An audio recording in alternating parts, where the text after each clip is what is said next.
আজকে আমি করতেছি স্বাগত বক্তব্য রাখার জন্য এখানে মিলিত হয়েছি, ইচ্ছা করে না, আমরা খুব কষ্ট সবাই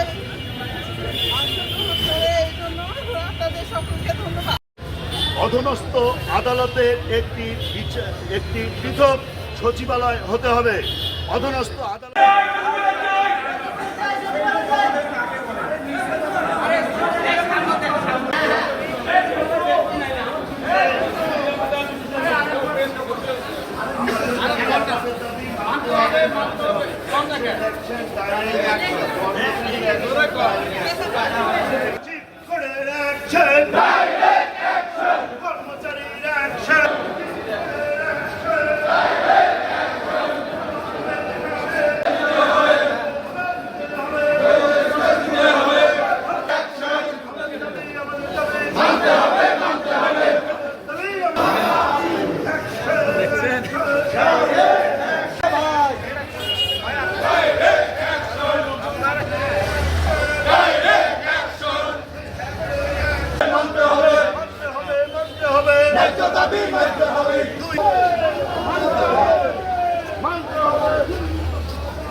আজকে আমি করতেছি স্বাগত বক্তব্য রাখার